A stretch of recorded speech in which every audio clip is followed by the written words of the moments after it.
My mom pointed at my fiancé and snapped, "Don't touch the food, you're not family," at her retirement dinner that I paid for. Later, when she claimed she didn't mean it, I replied, "No, you meant every word." I 29 male have been grinding since I was 16. Started working summers doing basic plumbing repairs for my neighbor who owned a small contracting business. Spent 4 years learning everything residential commercial emergency calls at 3 a.m. when someone's basement was flooding. Saved every dollar I could while living in a studio apartment that barely fit my bed and a mini fridge. Those early years taught me the value of every dollar. While my high school friends were blowing money on concerts and parties, I was learning pipe fitting and drain cleaning. Spent weekends at supply houses memorizing part numbers and building relationships with wholesalers. 5 years ago, I took out a $45,000 business loan and started my plumbing company. First year was brutal, living off ramen and peanut butter sandwiches, sleeping in my van between jobs to save gas money. Had exactly $300 in my checking account when I landed my first major commercial contract, a restaurant chain that needed all their locations serviced. That contract changed everything.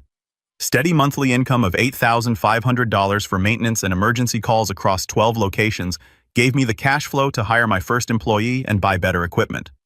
Word spread through the restaurant industry, and suddenly I was the go-to guy for commercial kitchen plumbing disasters. Now I've got 3 trucks, a 2,500-foot shop, and I'm pulling in around $180,000 annually. My business partner, Sam, handles the commercial side while I focus on residential and emergency calls. We've got 2 apprentices learning the trade, and I'm looking at buying the building we rent next year. The shop's got a full machine room where we fabricate custom fittings, and I just dropped $15,000 on a new pipe threading machine that cuts job time in half. My personal truck's a loaded F250 Super Duty with all the contractor packages, toolboxes, ladder racks, auxiliary lighting, cost me $65,000. But it's a mobile office, and I write it off. My fiancée Allison, 26 female, teaches 2nd grade and actually gives a damn about her kids. She spends her own money on classroom supplies, stays late for parent conferences, and somehow manages to make learning fun for a bunch of 7-year-olds. She's everything my family isn't. Patient kind never acts like the world owes her something. We've been together 3 years, living together for 8 months in a decent 2-bedroom house I bought in a neighborhood that's not embarrassing. The house was a foreclosure I got for $185,000 and put another $40,000 into renovating. Gutted the master bathroom and installed a walk-in shower with rain heads and body jets. Figured if I'm in plumbing my own bathroom, better be impressive. Allison picked out all the finishes, and honestly, she's got better taste than me. The kitchen renovation cost more than my first work truck, but seeing her face when we finished was worth every penny. Here's the thing about success. Once you start making real money, family suddenly becomes very interested in your financial situation. For the past 2 years, I've been covering my parents' monthly rent of $1,400 because Dad's pension and Mom's government salary barely covered their other expenses. They never asked directly, but there were always hints about how tight money was, how worried they were about making rent. Being the beautiful son, I set up an automatic transfer to help them out. I should have seen the manipulation. Mom would call every month around the 25th with some story about unexpected expenses, car repairs, medical bills, home maintenance, always just enough to make me feel guilty about having money while they struggled. Dad would get on the phone talking about how proud he was of my success, how he knew I'd take care of family. Classic guilt trip wrapped in praise. Mom Carol spent 37 years working at the motor vehicle department, and I swear she enjoyed making people miserable. She acts like those decades of government employment make her some kind of public service hero and has opinions about everything from how I run my business to why Allison isn't good enough for me. Dad David's been retired for 4 years from his job at the post office. He spends his days watching cable news and complaining about everything from gas prices to the weather. He's not a bad guy, just completely dominated by Mom and has been for their entire 32-year marriage. His pension is decent, around $3,200 monthly. But Mom's spending habits eat through it fast. My sister Brittany works some corporate marketing job for a healthcare company, constantly throwing around buzzwords like synergizing solutions and optimizing client engagement. She's married to a guy named Brian who works in IT and actually has his head screwed on straight. Brittany lives paycheck to paycheck in a $2,200 a month apartment she can't afford, but acts superior because she has a college degree and wears business suits. She's been jealous of my success since I started making more money than her without student loan debt. She acts like she's on the Forbes Council when she's one missed paycheck from asking Dad for gas money. She'll make comments about how some people get lucky in business or how blue-collar work isn't sustainable long-term. Meanwhile, she's got $75,000 in student loans for a marketing degree that barely pays more than my apprentices make. Brian's always been cool with me. He works as a network administrator for a mid-sized company, makes decent money, and doesn't pretend to be something he's not. He's one of the few people in the family who congratulated me when my business took off instead of making snide comments about getting lucky. My cousin Diego works construction and has always been the most normal person in our family. He calls out people's BS and doesn't pretend everything's fine when it's not. His older brother Brandon is a mechanic who mostly keeps to himself but shows up for family events. Diego runs crew for a mid-sized commercial contractor. Good money when they're busy, but he's smart enough to save for the slow seasons. The problem started when I brought Allison to a family barbecue last summer. Mom took one look at Allison's casual sundress and got that pinched government employee expression she reserves for people she considers beneath her. While Allison tried making conversation about Mom's garden and offering to help with dishes, Mom gave her the cold shoulder treatment like Allison was trying to cut in line at the motor vehicle office. Throughout the afternoon, Mom made little comments. When Allison mentioned she was thinking about getting her master's degree, Mom said teachers should focus on teaching instead of collecting degrees they don't need. When Allison offered to bring dessert to the next gathering, Mom said the family had their traditions and didn't need outside input. Classic passive-aggressive behavior designed to make Allison feel unwelcome without being openly hostile. Brian was the only one who seemed to notice Mom's behavior. He made a point of including Allison in conversations and even asked her opinion about some educational software his company was considering for employee training. Brittany barely acknowledged Allison existed, too busy scrolling through her phone and complaining about work drama. When Mom announced she was finally retiring after 37 years of dedicated public service, I wanted to do something special. Despite her attitude toward Allison, she was still my mother, and 37 years of dealing with angry people at the motor vehicle department deserved recognition. Allison and I planned a surprise retirement dinner at an upscale waterfront restaurant followed by a week-long Caribbean cruise. The dinner reservation cost $8,200 for their private dining room with waterfront views. The whole package with premium wine selection and 5-course menu. The cruise was another $38,000 for premium everything. Balcony suites on a luxury cruise ship, specialty dining packages, spa credits, shore excursions in 4 different ports, plus the travel insurance. Because I'm not stupid. I spent hours researching that cruise, read reviews on every cruise form, compared cabin locations, studied the ship's layout, wanted to make sure Mom got the perfect retirement celebration. The night of the dinner, Allison and I arrived about 15 minutes late because she'd stayed after school helping a student whose parents were going through a messy divorce. The kid was acting out in class, and Allison being Allison, she couldn't just leave without making sure he was okay. She looked incredible in this navy blue dress she'd bought specifically for the occasion. The restaurant's private dining room was everything I'd paid for and more. Florida-to-ceiling windows overlooking the marina where you could see million-dollar yachts anchored offshore. The sunset was painting the water golden orange, and there was soft jazz playing from speakers you couldn't see. Real linen tablecloths, actual silverware, cloth napkins, the kind of place where dinner for 2 normally runs $200 before drinks. The restaurant sommelier had personally selected the wine pairings for each course. And the executive chef had created a custom menu featuring locally sourced ingredients. This wasn't some chain restaurant. They had a prestigious Culinary Award-nominated chef and a waiting list for regular reservations. 14 people were already seated around the massive mahogany table when we walked in. The conversation died instantly, like someone had hit a mute button. Besides Mom, Dad, Brittany, Diego, and Brandon, there were Uncle Pete and Aunt Linda. My cousins Rachel and Kevin, plus a few other relatives I only see at weddings and funerals. Brian stood up when we walked in and shook my hand. "Paul, this place is incredible. Thanks for putting this together for Carol's retirement." Allison immediately apologized for being late, explaining about the student situation, and thanked Mom for including her in such a special celebration.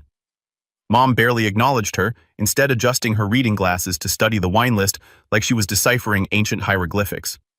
Dad was already working on what looked like his second Manhattan, judging by the amber ring on the white tablecloth. Brittany was glued to her iPhone, frantically typing responses to some work emergency with her perfectly manicured nails clicking against the screen. She barely looked up when we sat down, even though Brian tried getting her attention to greet us properly. The server brought out the first course. The family was already digging in, making appreciative noises about the food quality. Diego was telling Uncle Pete about a job site where they'd found a 1960s time capsule, and Brandon was explaining why certain car engines are better than others. Brian was asking Dad about his post office stories, actually listening and engaging like a normal person. Allison reached for one of the mushrooms, literally the closest appetizer to her seat. And that's when Mom decided to demonstrate exactly how entitled and nasty she could be. "Don't touch those. Those are for family only." The words cut through the dinner conversation like a chainsaw through plywood. Every single person at that table stopped talking instantly. Even the server who was refilling water glasses at the far end of the table stopped moving and stared. Allison's hand stopped inches from the platter, her face going bright red. Not angry red, but the deep, mortifying red of someone who just got publicly humiliated in front of 14 people. Brian looked absolutely horrified. "Aunt Carol, what are you talking about? Allison's practically family already." Mom stared directly at Allison with pure contempt while deliberately reaching across the table to grab the exact mushroom Allison had been going for. She bit into it while maintaining eye contact, chewing slowly and methodically like she was marking her territory. Fiancé isn't wife. Wife isn't blood. There's always been a hierarchy in this family, and some people need to learn their place. Diego, who'd been quietly nursing a beer and watching this unfold, grabbed 3 mushrooms and placed them directly on Allison's plate with enough force to make the silverware rattle. "There you go, Jess. Family privilege officially activated." Brittany finally looked up from her phone, saw what was happening, and instead of defending Allison, she smirked. Actually smirked like watching someone get humiliated was entertaining. The woman had just watched her aunt publicly degrade another human being and found it amusing. I looked around that table waiting for anyone to call out Mom's behavior. Dad was suddenly fascinated by his Caesar salad. Uncle Pete was reading the wine list like it contained state secrets. Allison whispered that she wasn't really hungry anymore, and something inside me snapped. I stood up so fast my chair scraped against the hardwood floor. "Allison, we're leaving now." Mom didn't even look up from her plate, cutting into the complimentary bread with surgical precision. "Sit down, Paul. Don't embarrass yourself over something so trivial." "I embarrass myself. You just humiliated my fiancé at a dinner I'm paying $8,200 for, and you're worried about me embarrassing myself." That got her attention. She looked up with this expression like I just spoke in a foreign language. "You invited us to celebrate my retirement. This is my celebration dinner. This was your celebration dinner. Past tense. Enjoy paying the check." Diego stood up too, dropping his napkin on his plate. "You know what I'm done too. This is seriously messed up behavior even for this family." Brian pushed back from the table and grabbed Brittany's arm. "We're leaving too. This is completely inappropriate." Brittany jerked her arm away. "Brian, sit down. Paul's being dramatic." "No, Brittany. Your aunt just humiliated Allison for no reason. I'm not staying for this." As we walked toward the exit, I could hear Brittany hissing at Brian to sit back down and stop making a scene. The woman who raised me had just nuked a family relationship in front of 14 witnesses, and she was going to finish her 5-course meal like it was just another Tuesday night. We stood in the restaurant parking lot. The 4 of us, me, Allison, Diego, and Brian. Brittany had stayed inside, probably trying to smooth things over and enjoy her expensive meal. Brian looked absolutely mortified by the whole situation. "Paul, I'm so sorry about what just happened in there. That was completely out of line." Diego was chain-smoking and shaking his head. "Your mom's completely lost it. I've seen petty family drama before, but that was next-level cruel. She just humiliated Allison at a dinner you're dropping $8,000 on." Brian pulled out his phone. "I'm calling a rideshare. Brittany can find her own way home if she wants to stay, and finish dinner with people who think treating others like garbage is acceptable." That's when I remembered the cruise. The $38,000 surprise sitting in my email inbox. 7 days on a luxury cruise ship. Premium balcony suites with private verandas. Unlimited specialty dining packages, spa credits, shore excursions in Jamaica, Grand Cayman, and Costa Maya. I pulled out my phone and called the restaurant first. The manager was surprisingly understanding when I explained there was a family emergency and I needed to leave. "Sir, has your party consumed any food or beverages this evening? They're probably still working on the appetizer course, and I'm sure they'll finish the whole meal. In that case, we can process a partial refund for the unused portions, but there will be charges for what's been consumed and the room reservation fee." "Fine. Just make sure I'm not paying for the full evening when half the party left after 20 minutes. The cruise cancellation took 31 minutes on hold. When I finally reached the cruise line, the representative walked me through their cancellation policy. Since I was canceling more than 45 days prior to departure, the fee was $600 total. The remaining $37,400 would be refunded within 10 to 14 business days. Cancel everything. The whole booking. Allison stared at me with wide eyes. Paul, what are you doing taking back control? They want to act like you're not family. Fine. Family events are officially canceled. Brian's rideshare arrived. And he shook my hand before getting in. Paul, you did the right thing. Nobody should have to put up with that kind of treatment. Diego and I followed Allison back to my house, while she went to shower and decompress.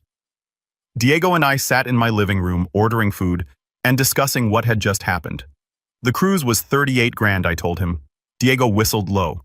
Carol just cost herself the vacation of a lifetime because she couldn't control her entitled attitude for 2 hours. But that wasn't the end of the financial consequences. The next morning, I did something I should have done months ago. I canceled the automatic rent payment to my parents. $1,400 a month that I'd been covering for 2 years without them even asking. If they wanted to treat Allison like garbage, they could figure out their own financial problems. My phone started buzzing within hours. The restaurant bill, the canceled cruise, and now the missing rent payment had created a perfect storm of financial panic. By the time I turned my phone back on the next morning, I had 89 missed calls and 203 text messages. The notification count looked like something from a disaster movie. The messages started confused and panicked about the restaurant bill, but quickly escalated when they realized I'd canceled their rent payment.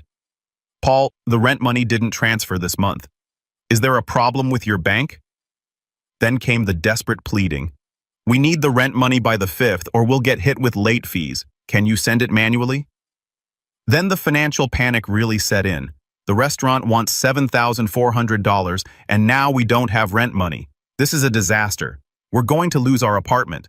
But when they figured out about the cruise, the tone shifted to pure entitlement. Did you actually cancel my cruise? That was my retirement gift. You can't just take back what you promised. The most telling messages came from Brittany. You're being a jerk. Mom made one comment and you're punishing the whole family. Now they can't afford rent because you're having a tantrum. I called Brittany back around noon. Paul, thank God. You need to send Mom and Dad the rent money today.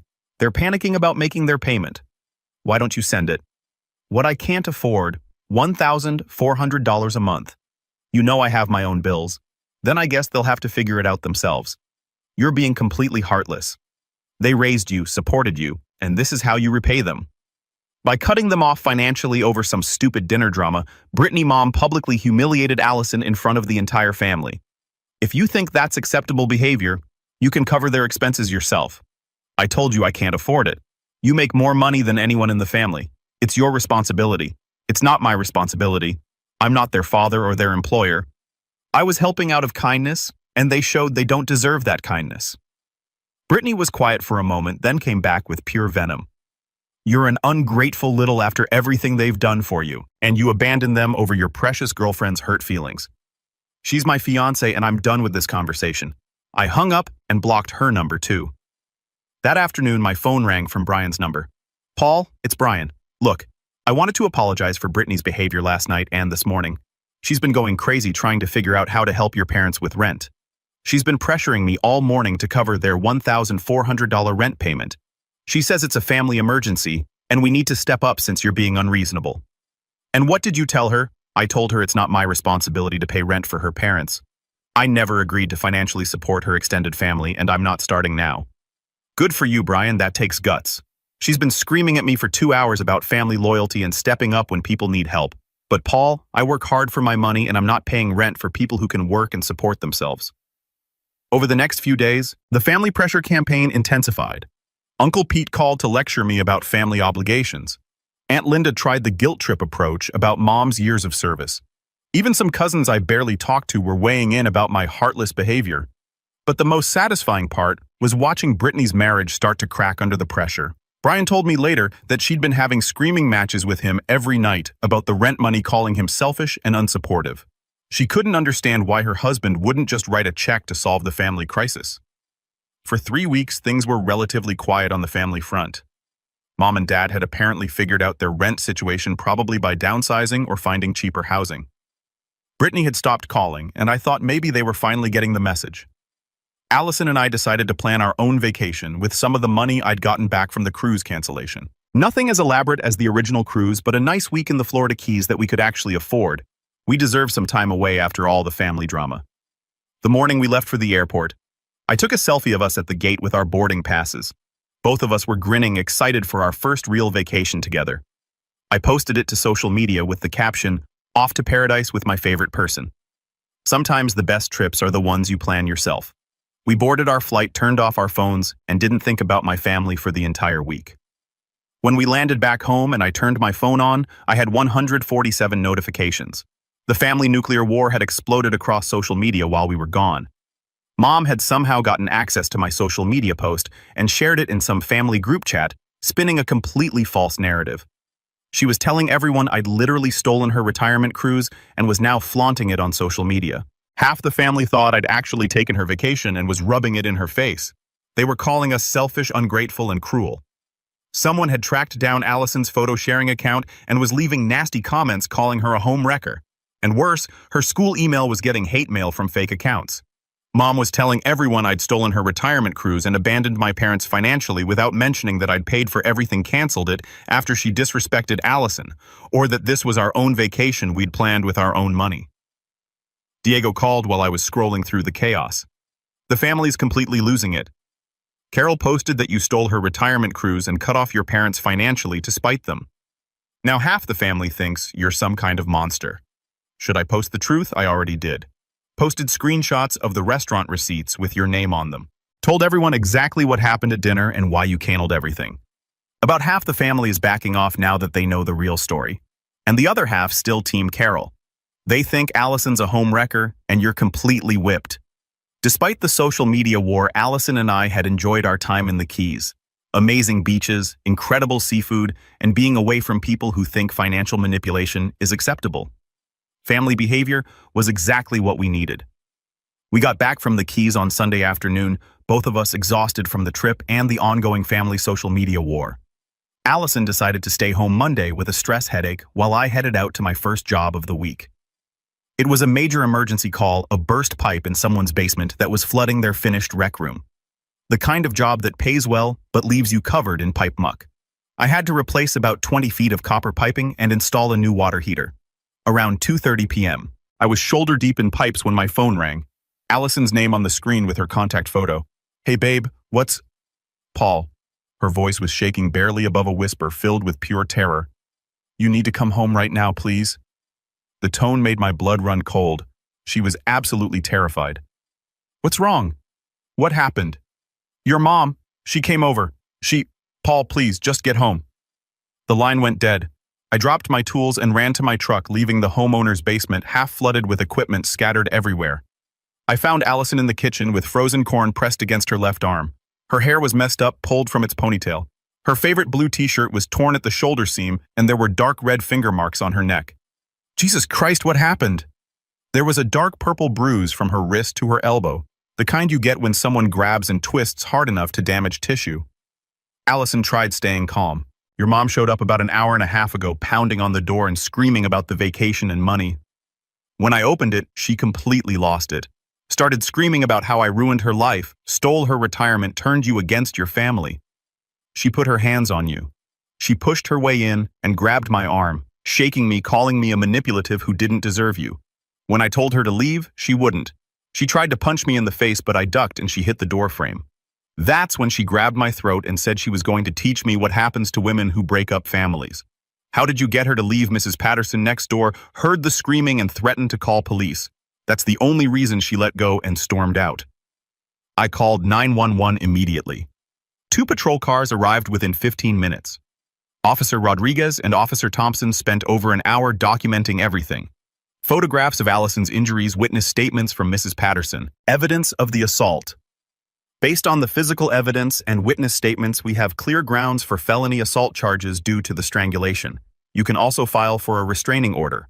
I want both. I want her arrested, and I want her to stay away permanently. After the police left, I called Mom. She answered immediately. "Paul, thank God you put your hands on Allison. You came to my house and physically assaulted my fiancée. She's lying. I never touched her. I saw the bruises. The police have photographs. You called the police on your own mother. You're not my mother anymore. Mothers don't commit felonies against innocent people." I hung up and blocked her number. Diego arrived 30 minutes later with takeout and wine. He took one look at Allison's bruises, and his face went dark. Carol's completely lost her mind. This is straight-up criminal behavior. The police said she'll probably be arrested tomorrow. Good. What she did is absolutely unforgivable. Mom was arrested Tuesday morning and charged with felony assault.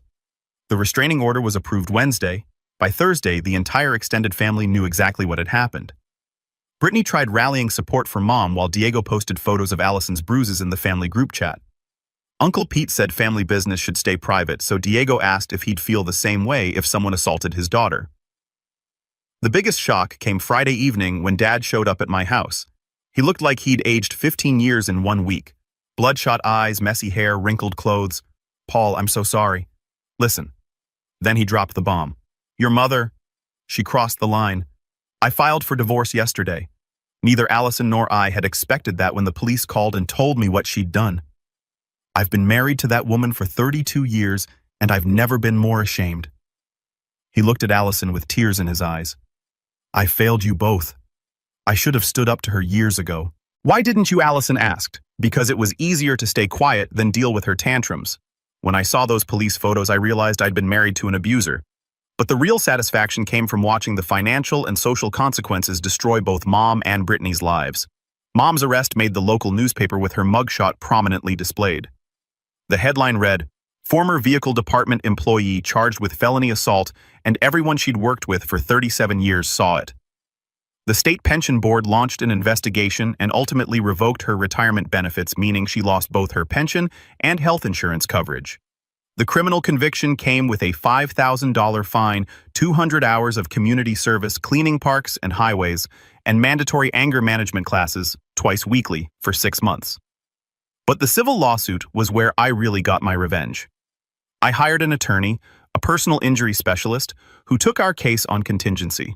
The civil suit included assault, battery, intentional infliction of emotional distress, medical expenses, and loss of earnings from Allison missing work. Mom had to hire her own attorney at $400 per hour just to defend herself. The civil trial was brutal. We had photographs, witness testimony, police reports, medical documentation of Allison's injuries. Mom's attorney tried arguing it was just a family dispute that got out of hand, but the evidence was overwhelming. The jury awarded us $47,000 in damages, plus $18,000 in legal fees. Mom had to sell her beloved luxury SUV to pay part of the judgment. She liquidated her 401k and took the early withdrawal penalties. Dad's divorce attorney was relentless in the property settlement. He got alimony, half the house equity, half the pension, and kept his own retirement accounts. The divorce left Mom financially devastated. 6 months later, Mom was living in a shabby one-bedroom apartment in a bad part of town, working part-time at a big box retailer stocking shelves because no government agency would hire her with a felony assault conviction. She lost all her motor vehicle department friends who saw the mugshot. Most of the extended family sided with Dad, and me and Brittany was her only remaining supporter. But Brittany's downfall was even more satisfying and took longer to develop. The constant fighting with Brian about money and family loyalty had been slowly destroying their marriage for months. She kept pressuring him to help financially support our parents, calling him selfish and unsupportive when he refused. Brian told me later that Brittany would come home from work every day ranting about the family situation, demanding he write checks to solve problems that weren't his responsibility. She'd scream at him for being heartless, compare him unfavorably to other husbands who stepped up for family, and threaten to leave if he didn't start contributing financially to her parents' situation. The breaking point came when Brittany started working late frequently, claiming she had important projects that required overtime. Brian got suspicious when her stories didn't add up. He called me 8 months after the restaurant incident with news I wasn't expecting. "Paul, I wanted you to hear this from me first. I'm divorcing Brittany. What happened? I caught her cheating. She's been having an affair with some guy from her marketing department for 4 months. When I confronted her with the evidence, she said it was my fault for not being supportive enough during her family crisis." Brian told me he filed for divorce. The best part? They had a prenup and it was ironclad. Brian had insisted on it before marriage. Brittany had signed it, thinking she'd never need to worry about it. But now it meant she walked away from the marriage with nothing but her personal belongings and credit card debt. Brittany tried desperately to save her marriage, promising to end the affair and go to counseling, but Brian was done. He'd spent months being called selfish and unsupportive while she was cheating on him. With nowhere else to go and no money for her own place, Brittany ended up moving in with Mom at Aunt Patricia's house, Mom's younger sister. 2 bitter women crammed into Patricia's small 2-bedroom place. both of them broke and blaming everyone else for their problems. Meanwhile, my life kept getting better. Allison and I got married. Dad walked her down the aisle at our wedding. The wedding was everything we wanted. Small ceremony at a vineyard outside town, reception for close friends and family who actually supported us. Diego was my best man, and his speech had everyone in tears. It was hilarious and touching at the same time. Allison's pregnant now, and Dad's excited about being a grandfather. He's been in counseling for over a year, working through decades of enabling Mom's abusive behavior. He's actually happier than I've seen him in years. My business is thriving. We bought the building last year and hired 3 more employees. I'm considering opening a second location across town, and Sam's handling most of the day-to-day operations so I can focus on growing the company. The restraining order means Mom can't attend any family events. She couldn't be at our wedding, can't visit when her grandchild is born, and won't be welcome at holiday gatherings. She made herself a stranger to her own family because she couldn't treat Allison with basic human decency for 2 hours at a dinner I paid for. Brittany lost her husband, her home, her comfortable lifestyle, and her dignity, all because she thought she could manipulate and pressure people into bankrolling her parents' bad behavior. Sometimes the best revenge is just stepping back and letting toxic people destroy themselves.